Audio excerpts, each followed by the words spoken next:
Well, okay. I did say in the last video that we would talk about this Quran, the Hafs Qur'an. This is the Quran that we all use. This is the Quran that is the authoritative Quran. Hafs is the name of the fellow who was, it's been attributed to. We'll talk more about that. And I said that I wanted to really delve into why they chose this particular qira'at, this particular reading, this particular transmission, this rawi. Why did they choose this one? And who chose it? And for what reason? So that's what we're going to talk about today. So let's get right into it and let's go back to the PowerPoint and let's start with the PowerPoint. So, what about the Hafs Qur'an? Compiled supposedly by this man named Hafs in 796. Remember the 10 readers that we referred to in the previous videos? We have Nafi and Ibn Kathir and Abu Amr and Ibn Amir and Asim, Hamza and Al-Qasai. Those are the first 7. They're the ones in green. Those are the first ones chosen by Ibn Mujahid. And then we went to Abu Ja'far and added Yaqub and then also Khalaf. And so it made 10. 10 of them. 3 from the later period and 7 from the former period. These are the best of the best. These are the creme de la creme that Yasser Qadi refers to. Then we looked at the 20 transmitters. Remember we talked about the transmitters. These are the ones that were chosen by Ibn Mujahid, and later the other 6 were chosen by Al-Jazari, but they were the ones chosen 2 for each one of the readers. Now, we do know from the last video that there were many more than this. In fact, it is almost 100 that could have been chosen between the 8th century and the 10th century. Nonetheless, these are the official 20 that you see there in purple that have been chosen as transmitters. So, that gives us a total of 30. And from within those 30, notice the one that has been chosen for today is this guy here, Hafs, the one I've got circled in black. He is the one that I just held up. He is the one that you see here. This is the Hafs. And if you go back to the graph, take a look. He is from Asim. He is from Kufa. Hugely important. And we're going to find a little bit about him, and we're going to ask some questions. Because the question I want to ask is, was he a good choice? Was he the best of the 30? Should he have been chosen? Out of all those 30 they had to choose from, we now know it's actually hundreds. But nonetheless, these are the official 30 that are known of today. These are the official ones that the Muslims talk about today. Should they have chosen him? And I say no, he was not the best choice. Here's why.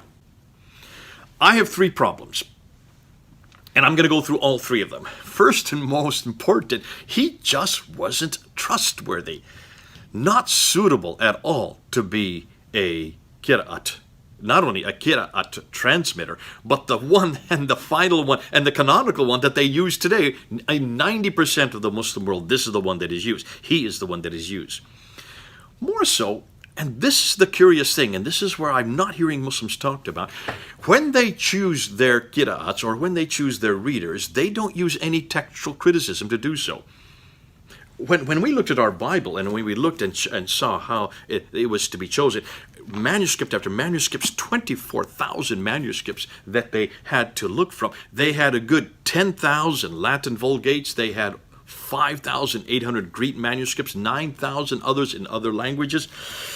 Goodness sakes, 24,000 of they could choose. What did they do? They didn't go and say, well, I like these guys because they live here, or I like these because they're popular. No, they went to look and see which had the text that could be traced back to its earliest origins. They always went back to the earliest origins. You notice that's what I've been doing in all these talks. I've always wanted to know what is from the 7th century. I want to know what is coming from that time period when Islam began, when Muhammad received these revelations. So they should have done what, well, I think anybody who's a textual critic should do, and that is go to the original text. Go to the earliest text. If you don't have the originals, go to that which is the earliest. And how do you know that? Well, find out and date them, and then see if they compare. And was this how Hafs was chosen? Absolutely not. They didn't do anything like that, as we saw from the last video. They really just chose who was the most popular, who had the most number of other transmitters that came below them? Who had the most number of people that actually used them and gave authority to them? And in some cases, where they lived. Like Warsh. He was from Egypt. And the other three were from, well, they were from Medina. But they didn't like him because they wanted someone from Egypt. So can you see, it was for the wrong reason. This has nothing to do with textual criticism. This has everything to do with popularity contest. Or trying to get as many different readers from as many different areas. And then thirdly, I would suggest that Hafs was the last person they should have chosen. Amongst the 30, he was the least capable and the least suitable to have been chosen. Let's go and see what I mean by that. So let's delve in to see who this guy Hafs was. But before that, we need to look at his reader, the guy that actually he came from, the guy whose stable or tribe or family he originated from. And his name was Asim. It was his reader. His real name is Asim ibn Abi al-Najud, and he was from Kufa. Kufa. That is just south of Baghdad, so that's Iraq. Remember that. Now, we are told that he received his Quran from Zar ibn Hubaysh. This is Asim. Received his Quran from Zar ibn Hubaysh, from Abu Abd al-Rahman, and al-Sulami, and Abu Amr al-Shaybani, who supposedly received it from Ali ibn Abi Talib, who was the fourth caliph, and also from Ibn Masud, from Kufa. Fascinating. We don't have any of this. This is just attribution. This is nothing more than they tell us that he received it from them. We don't have any Quran from Abi ibn Talib. We don't have any from Ibn Masud. These are only the traditions from the 9th and 10th century traditions attributed to these guys. The earliest Qurans we have are really these readers, Asim. He is the earliest one we have, and that's why we're talking about him. That's why we're looking at him, and that's why we're really looking at between the 8th and the 10th century. These are the ones between the 8th and 10th century. You can't get back any earlier than that. There is no Quran for us to look at from the 7th century, from the companions of the Prophet, which Ibn Masud and Ali ibn Abi Talib would be from. And then people spoke about Asim. Now we're getting to the 8th century, and let's see what the people said about Asim. Because he is the one that's all we've got. We've only got his Quran to go on. And let's see what people said about his reading, about his Quran. Well, Ibn Sa'd said this: Asim was reliable, but made many mistakes in the transmission. Ooh, okay. Abd Allah ibn Ahmed said this: Al-Amash memorized tradition more correctly than Asim. Okay. Yaqub bin Sufyan said his transmission of the tradition contained some confusion. Interesting. Ibn Ulayya said everyone named Asim was faulty in memorizing the tradition. Okay, so he doesn't like people with that name Asim. And Ibn Kharash said this: his transmission of the tradition contains some deniable things. Al-Uqayli had this to say about Asim: he had no problem with Asim except poor memorization of the tradition. And Al-Darakutni said this of Asim, that he had a faulty memory. Hamad ibn Salma finally said Asim became confused towards the end of his life. So not much to go on. There's not much here that I would say just proves that Asim was one of the best, or the creme de la creme. Not from what I'm seeing here, okay? Nonetheless, he is the one that starts that whole tradition from Kufa, of which Hafs comes from. So now let's go to Hafs. Let's see what Hafs said. Let's see what we know about Hafs and see maybe he's better. Maybe he did better than Asim, his predecessor. Now to Hafs. His name was Hafs ibn Sulaiman al-Asadi from Kufa, born in 508, born in 708, died in 796. Raised by Asim in Kufa, so he was raised from the family, knew him, spent some time with him, though Asim would be about 50 years older than him. Hafs said this of himself, that he did not depart from Asim's reading except in one word in Surah Al-Rum. So really, here's the question I have. If he didn't depart from Asim in one word, then why are we using Hafs? Why don't we just go to Hafs Asim? If it's exactly the same except for one word, then why aren't we going to Asim? Well, the reason is because there were quite a big difference between Asim and Hafs. And this is what the Muslims are not doing. They're not giving us all these differences. We've got to go through and pull them out ourselves. But it's obvious that they use Hafs and not Asim for a reason, because they were different. Otherwise, we would be going to Asim, wouldn't we? We'd be using Asim all over the world and not Hafs, who obviously had some differences between the two. Now, this is what the others say about him. Let's go back and see what they say about him. Al-Dahabi says this: Hafs was reliable in his reading, consistent and accurate, but not so in the transmission of his tradition. Ibn Abi Hatim says this: his Hafs transmission of the tradition was rejected. Uthman al-Darimi and others agreed with him, said he was not reliable. Ibn al-Madini said Hafs was weak in the tradition and I intentionally avoided transmitting from him. Al-Bukhari, the famous Al-Bukhari of the Hadith, said he was rejected by the compilers of biographical dictionaries. And finally, Al-Nasai said, I consider him untrustworthy and the traditions he transmitted were not recorded. But that's not all. Others had other things to say. Here are some other opinions. We have Al-Daraqutni declared him to be weak. Al-Saji said Hafs is one of those whose traditions have disappeared. What he transmitted contained objectionable traditions. Salih ibn Muhammad had this to say of him: his traditions were not recorded, and all of them were objectionable. Finally, Ibn Kharash has this to say: Hafs was a liar and was rejected for fabricating traditions. Ibn Hayim said this: he used to change the chains of transmission and even fabricated chains for those traditions that did not have ones. So, what do we see here? He was unreliable, he was weak, he was untrustworthy, he contained objectionable material, his material contained fabricated chains, his traditions disappeared, he was a liar. His transmissions were not recorded by others, and others avoided him. To the point that Abd al-Rahman al-Muhdil declares this: I solemnly declare that it is not permissible to transmit traditions on his Hafs authority. Folks, why in the world was then Hafs chosen as the official Quran for today, if, as we're seeing here, he is so unreliable and so untrustworthy? Well, let's go and see how he was chosen. Maybe that will give us some idea as to what's going on. So, how was he canonized? How was his text canonized as the chosen text for today all over the world?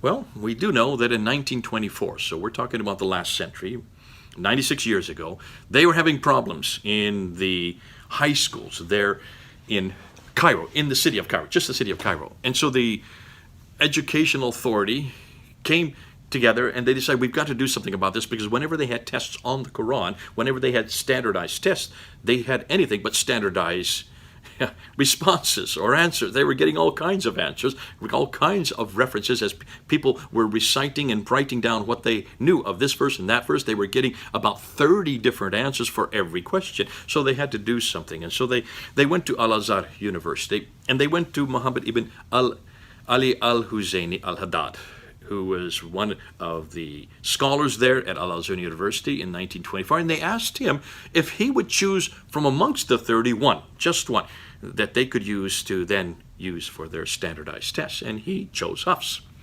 He chose Hafs. Doesn't really say why he chose it, but we pretty well know the reason why today, because that was the qira'at that the Ottoman Empire used. And remember, the Ottoman Empire was very much still in power, and they were just actually, they lost their power in that year, 1924. So that was the one they used. It was the Ottoman Empire that liked that one, and they were the ones that had been using it in all of their official business. And so that it made stand reason that he wanted to choose his one. So that was chosen. So what did they do with the other 29? Well, they took and gathered up all the other 29 qira'at that disagreed with Hafs. They took it out, and they took it out into a boat, and they threw it into the Nile and let it sink into the river, the Nile, thinking that they had solved the problem. As we well know today, they did not solve the problem at all, because we now know that you can get them all over the world. In fact, Hatun is able to get all of them, including 7 others on top of that. So you can see, you can buy them. In fact, you can go up online and you can buy them yourself. I just finished ordering 7 of them from Jordan. They're going to come to me. And so that's why they're easily available even today. Almost 100 years later, 96 years later, you can still get them. It didn't help for them to throw them into the Nile. Now, here is a picture of Hatun's. Take a look. She's got 37. That's 7 more than the official Qur'an.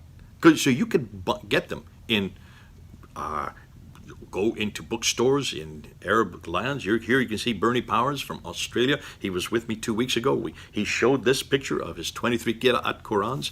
So you can see they're readily available. There should be no problem getting them. When you look at these different Qira'at, this is a graph that Hatun did a number of years ago. There you can see the 5 cities of Mecca, Medina, Basra, Kufa, and Syria in the different colors. And on the right are all the different transmitters. And there's 20 of them there. And when you look at those numbers in those little brown clouds, those are the differences that you can see from each one of the transmitters with Hafs, the one I've circled there in black. Not just a few, not just a few tens, not just a few hundred, some cases thousands of differences. The team of Hafs Qur'an there in London, her team has already found 93,263 differences. 93,263 differences that she has already found. So you can see this is not inconsequential. To say that it doesn't matter, that they all say the same thing, have any of the people who are saying this, has Shabir Ali or Yasser Qadi, who keep claiming this, that there's no difference in doctrine, there's no difference in meaning, there's no difference in practice, there's no difference in belief, have they looked at all those 93,000? Has anybody looked at those 93,000 to make a judgment like that? Were they even aware of the 93,000? I don't know of anybody. I've never seen a Muslim who's done any work on it. I've never seen of anybody who's published any work on these variants. We're the first one to go public with it. Hatun is the first one to actually even come up with a number. To say nothing of the fact that when we finally showed just 6 of them a few weeks ago, Hatun and I, and also Al-Fadi, Shabir Ali, he just went on a rant and a rave for about an hour and a half trying to shut that down, saying, no, these don't make any difference. Okay, so they look different, so they have different meanings, but they don't change any doctrine, they don't change any belief, they don't change any practice. He kept on repeating that. For those who were watching it could see that he was lying. Of course they do change it. You can see they do change the meaning. Now, that's for another argument. I let the Arabs do that argument, the Arab speakers who know this and have this as their mother tongue. Let's talk about Hafs himself. Hafs, we know, doesn't just have one Quran, because Hatun has been able to come up with 7 different Hafs Qur'ans. So which of these 7 is the one that he actually wrote? Now, we do know which one has been chosen, but what about the other 6? Which is the one that actually comes from his manuscript from 796? I'd like to know. That we're not told yet, and that has yet to be looked at. We do know that, however, in 1936, then, about 12 years later, that Hafs Qur'an was then chosen as the official Qur'an for all the schools in all of Egypt so that they could standardize their tests. That was in 1936. It was called the Farouk edition because it was named after King Farouk, who took power in that year. And then, in 1985, 35 years ago, the government of Saudi Arabia realized how efficient the Egyptian model was, and they decided to make the Hafs standard for all Qur'ans for the whole world, including where we are right now, including where you are, those of you who are watching this. This was known as the Fahd edition because it was named after King Fahd, who was in power from 1982. So that we're talking about just 35 years ago that this Quran here has finally been made the official text. This is the official one that is used all over the world today. Wait a minute. Hold on a minute. They chose the Hafs one? Let's go back. Let's back up. Remember this? I put this up a number of weeks ago. That's Sahih al-Bukhari, volume 6, hadith number 510. Remember that? Remember I put that up there? That's where you find out the story of how the Quran was put together. That comes from the late 9th century, about 870, when al-Bukhari was writing in volume 6, hadith number 510, how the Quran was actually compiled. Remember what he said? There you can see it. It's all there in Arabic on the right, and on the left is the English translation. Let me summarize it. Let me remind you. Remember what I said back then, and I'll remind you right now.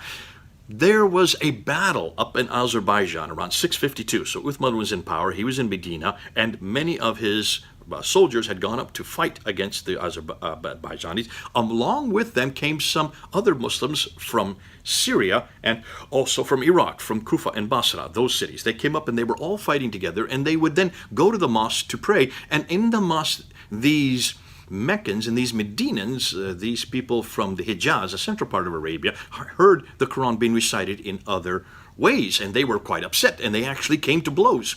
Hudayfa then, who was up there in Azerbaijan, comes back to Medina, and he says to Uthman, we've got to do something. We've got to make sure that we get one unique Quran, so that we don't, like the Jews and Christians, have many Qurans like they have many Bibles, he was saying.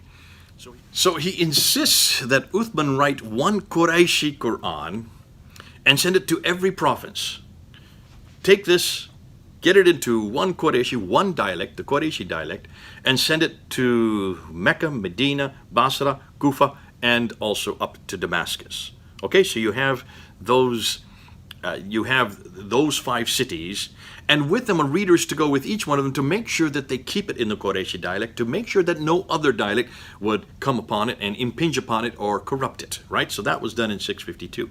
And then Uthman took all the other ones. How many of them? We don't know. We just know that he took all the other ones from Kufa and from Basra and also from Damascus, and he burned them. He burned anything that disagreed with the Qurayshi dialect. So he took all the ones from the north and all the ones from the east, all right? From the north and the east.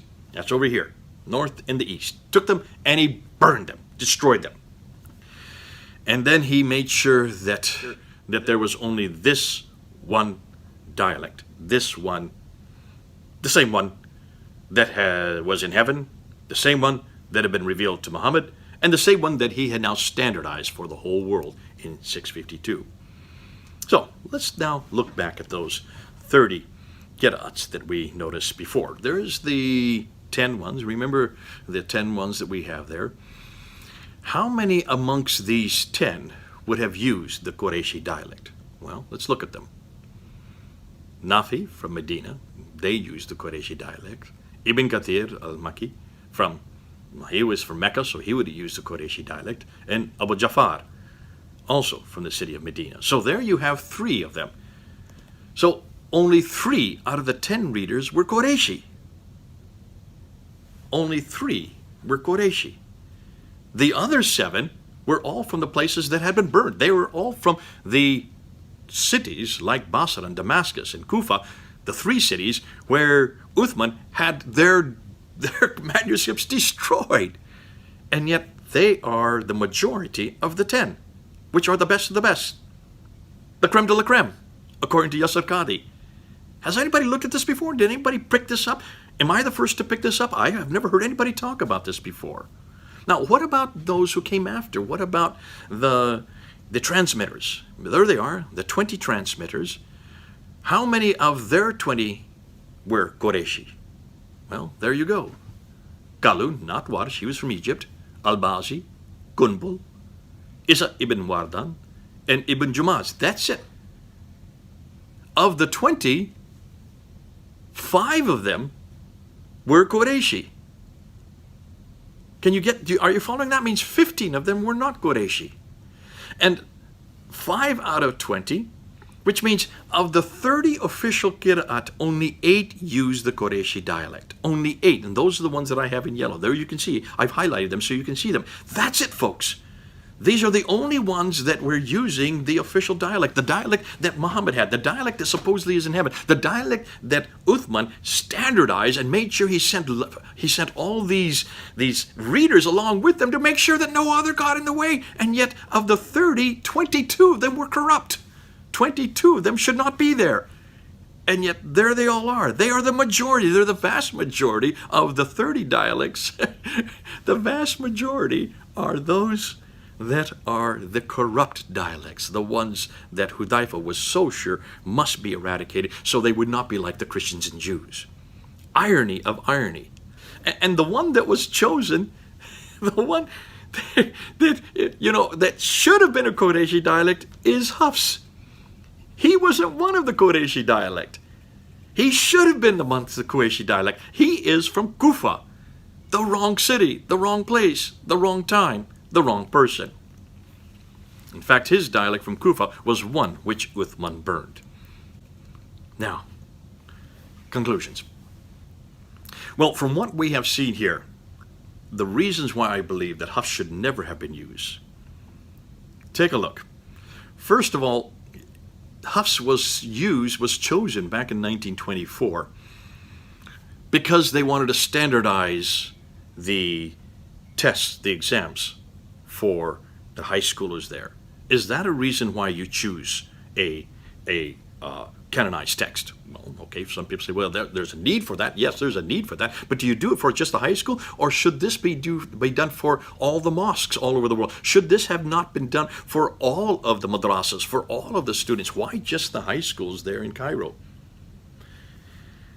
And the reason he was chosen by our good friend Muhammad Ibn Ali al-Huzayni al-Haddad was because of political reasons. He chose him because of the fact that the Ottomans had chosen him. There was no textual criticism, no textual research that was done into the text of Hafs to see whether or not it even equated with that of Asim, or whether or not Asim came any close to Ibn Ali Talib, or whether it came close to Ibn Masud's. There was nothing of the sort. Nothing had been done. Nothing was done to really show whether or not his text corroborated with the earlier text, with the earlier Musafs. None of that. It was chosen for political reasons. And then chosen by the Saudi Arabian government in 1985, 35 years ago, basically out of expediency. They really wanted to have a standard Quran. They saw how successful the Egyptian model was, and they wanted to copy the Egyptian model. And they should have thought, hold on a minute. Why in the world did they not choose a Qurayshi dialect? Because that is from where they're from. They should have chosen a Meccan or Medinan dialect. They should have chosen either Nafi, or they should have chosen Ibn Kathir. They should have chosen, or one of their students. Why didn't they? They chose somebody from Kufa. They went along and they completely eradicated any notion of what Uthman had at the very beginning to standardize the text. And you know good and well that the Saudi Arabians are proud of their dialect. They're proud of their Arabic. They are the creme de la creme of all Arab speakers. Then why in the world didn't they choose a dialect from their Arabic dialect? Why in the world did they allow somebody from Iraq to be the one that would be the canonical text for all the world? Man, I don't know if I'm the first one to bring this up, but I'm sure others must have been bringing this up. To me, this is absolutely heinous. It's almost laughable. Now, fascinating, when you choose a text, as we do with the Bible, whenever we go back, and I said this earlier, you always go and you look at the script and you compare word for word, you look and see if there's dialectical difference, then you go dialect with dialect. And you don't choose that which is different, you choose that which is the same as the original. So the Saudi Arabian government, or somebody in Arabia, somebody there in Medina, or somebody there in Mecca should have gone through and looked at the Hafs and seen whether or not the text, the script, was exactly the same as the Musaf. They should have done. Wait a minute. They couldn't have. Because there is no Musaf from the time of Uthman. There is no Musaf from the 7th century. We don't have any manuscript from the time of Uthman or the time of Muhammad. There is nothing from 632. There is nothing there from 652. There is not even something from Abd al-Malik's time. Can you see why they never did any textual historical critical analysis? They couldn't. They had nothing to work with. That's what we're going to be getting to. That's what I can't wait to get to when we get to the manuscript evidence. Therefore, they had to go back to the qira'ats. That's all they had to go on. All they had to look at were these qira'ats, which begin to appear in the 8th century, from 36 all the way to 936. Oh, actually 905, but then chosen in 936 by Ibn Mujahid. That's why they only had the 8th, 9th, and 10th century to go on. I'm going to be talking more about that in an upcoming video. Why is it that everything we know about Islam, about everything about what we know about Muhammad, what we know about Mecca, what we know about the mosques, what we know about all the manuscripts, everything we know about the Quran, all of it comes from way over here, much, much later, in the late 8th, 9th, and 10th century. Redacted back onto the 7th century. See, Muhammad al-Huzayni al-Haddad could have chosen any one of the 30 because he really didn't care. He didn't really want to know what was the original text, because he knew that if he even asked that question, he would create all kinds of maelstrom. There would be an enormous backlash against him, because if he were to say, what's the original text that Uthman had? What's the original manuscript that I can go to see whether Hafs is the best of the best? He would have been told very quickly, you cannot, you dare not. That's the line you don't go beyond, the Yasir Qadhi was talking about. You don't ask that question. There are certain questions you just don't ask about the Quran. We have a respect for the Quran, Yasir Qadhi says. Well, that's one of the big holes that Yasir Qadhi was referring to. They don't even know how to do textual criticism because they don't have any text to do textual criticism. There is no original text, though they have said so. Then they're blue in the face, and as long as I've been working with Muslims, I've heard this over and over again.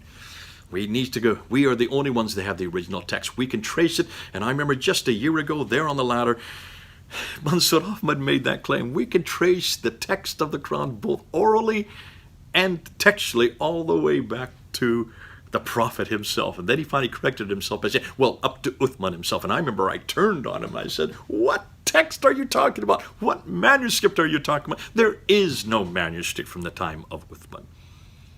We're going to get into that next.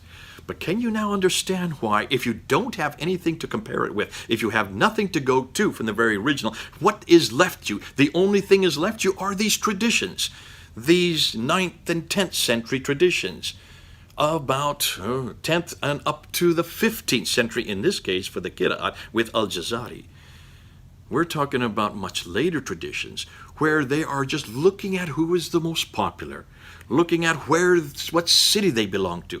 No one cares diddly swat about what they say or whether or not the vowels are the same or the dots are the same. They don't care any of that because they just want to know who is the most popular, who has the most students underneath them, and which city they come from. And when they finally chose the best of the best, he came from the wrong city, in the wrong place, at the wrong time, with the wrong people, in the wrong dialect.